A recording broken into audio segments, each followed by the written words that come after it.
From Senators Haggerty and Scott of South Carolina. Clerk will read the question.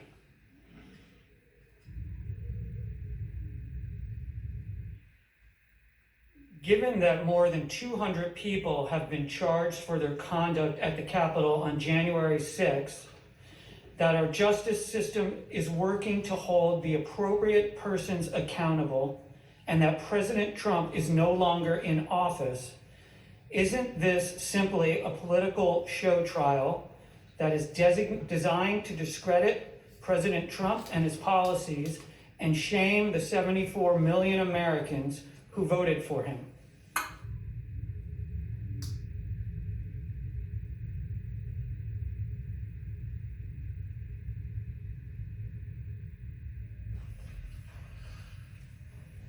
Thank you, Senators, for that question.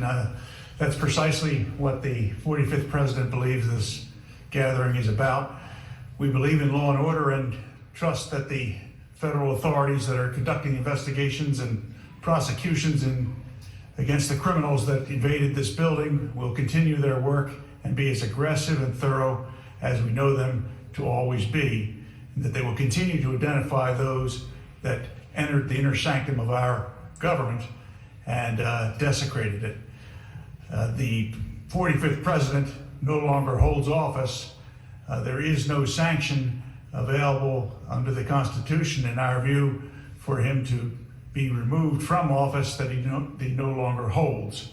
The only logical conclusion is that the purpose of this gathering is to embarrass the 45th President of the United States and in some way try to create an opportunity for senators to suggest that he should not be permitted to hold office in the future, or at the very least, publicize this throughout the land to try to damage his ability to run for office when and if he is acquitted, and at the same time, tell the 74 million people who voted for them that their choice was the wrong choice.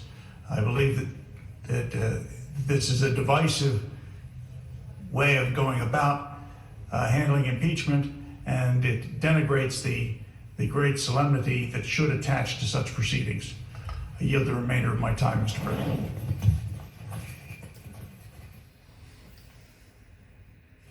And what steps did he take to address the violence? Please be as detailed as possible.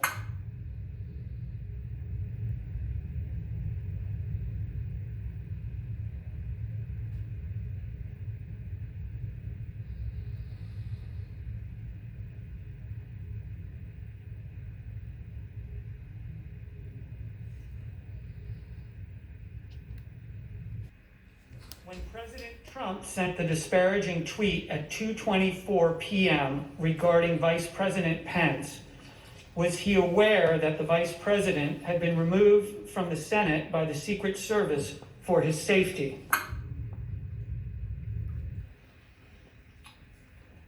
The House of Representatives managers are recognized 2.5 minutes. Thank you. Listen to his lies and his opinions. Well, let me tell you what he said at 2:24 p.m. The law. He said Mike Pence didn't have the courage to do what should have been done to protect our country and our Constitution. USA demands the truth. And you know by now what was all over the media. You couldn't turn on the television, couldn't turn on the radio, couldn't consume any media, or probably take any phone calls or anything else without hearing about this, and also hearing about the Vice President. And here's what Donald Trump had to know at that time, because the whole world knew it. All of us knew it. You cannot assume knowledge. Television had, by this point, shown that the insurgents were already inside the building and that they had weapons and that the police were outnumbered. And here are the facts that are not in dispute. Donald Trump had not taken any measures to send help to the False. overwhelmed Capitol Police. As False. president, at that point, when you see all this going on and the people around you are imploring you... The Capitol mayor turned it down. Nancy Pelosi turned it down. Chuck Schumer turned it down. Donald Trump had not publicly condemned the attack, the attackers, or told them to stand down, despite multiple pleas to do so. And Donald Trump hadn't even acknowledged the attack. And after Wednesday's trial portion concluded, Senator Tuberville spoke to reporters and confirmed the call that he had with the president and did not dispute Manager Cicilline's description in any way that there was a call between he and the president around the time that Mike Pence was being ushered out of the chamber. And that was shortly after 2 p.m. And Senator Tuberville specifically said that he told the president, Mr. President, they just took the vice president out. I've got to go. And that was shortly after 2 p.m. There were still hours of chaos and carnage and mayhem. The vice president and his family were still in danger at that point. Our commander-in-chief did nothing.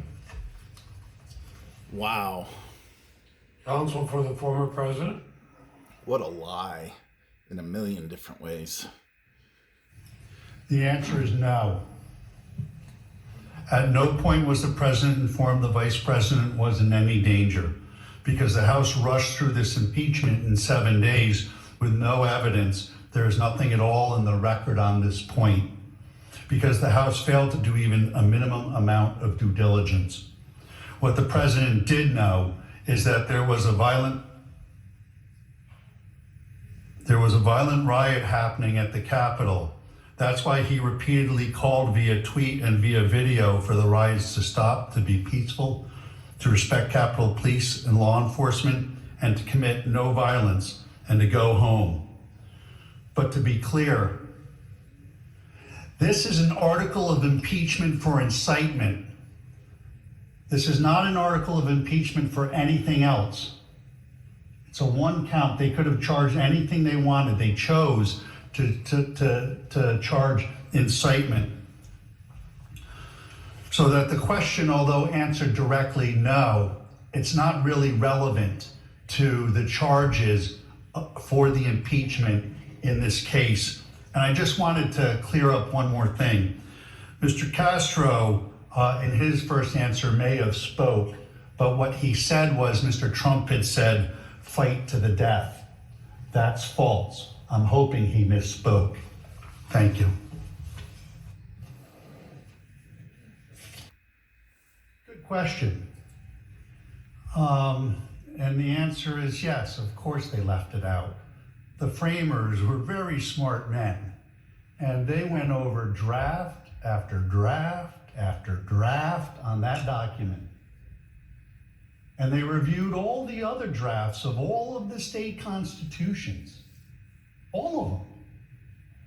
And they picked and chose what they wanted, and they discarded what they did not. And what they discarded was the option for all of you to impeach a former elected official. I hope that's answering your question. Thank you. Castro attributed a statement the time before last that he was up here that Donald Trump had told his people to fight to the death. I'm not from here. I'm not like you guys. I was being very polite and given an opportunity to correct the record, and I thought that's exactly what he would do. But instead what he did is he came up and illustrated the problem with the presentation of the House case. It's been smoke and mirrors, and worse, it's been dishonest. He came up and tried to cover when he got caught, as they were caught earlier today with all of the evidence, checking tweets, switching dates, everything they did. And bear in mind, I had 2 days to look at their evidence. And when I say 2 days, I mean they started putting in their evidence, so I started to be able to get looking at it. That is not the way this should be done, but what we discovered was he knew what he was doing. He knew that the president didn't say that to his people. What he said was if it happened to the Dems, this is what they would do. In his speech that day, you know what he said? He said, if this happened to the Democrats, if the election was stolen from the Democrats, all hell would break loose. But, he said to his supporters, we are smarter, we are stronger, and we're not didn't do what they did all summer long. So what he did was he misrepresented a tweet to you to put forth the narrative that is wrong. It's wrong, it's dishonest, and the American people don't deserve this any longer. You must acquit.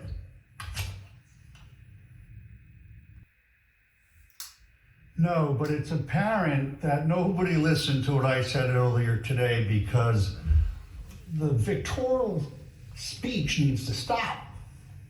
You need to stop. There was nothing fun here, Mr. Raskin. We aren't having fun here. This is about the most miserable experience I've had down here in Washington, D.C. There's nothing fun about it. And in Philadelphia, where I come from, when you get caught doctoring the evidence, your case is over. Thanks for watching, guys. I've been Sophie Mann. Next week, David Brody will be back, but right now we're going to take you to Steve Bannon and the war.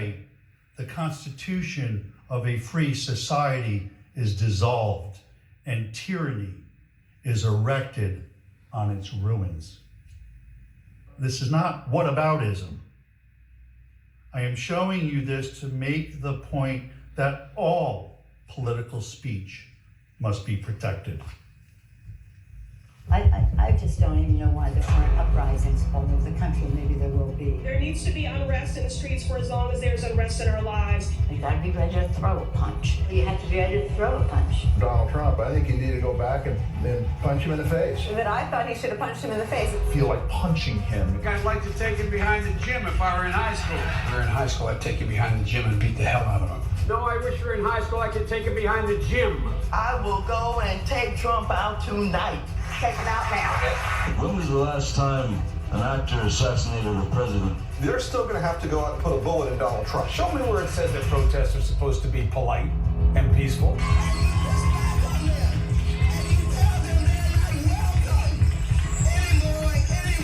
have thought an awful lot about blowing up the White House.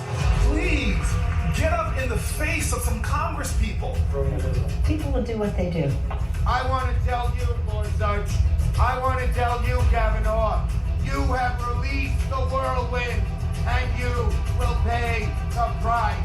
We're gonna go in there winning. This is just a warning to you Trumpers. Be careful. Walk lightly. And for those of you who are soldiers, make them pay. If you had to be stuck in an elevator with either President Trump, Mike Pence, or Jeff Sessions, who would it be? Does one of us have to come out alive?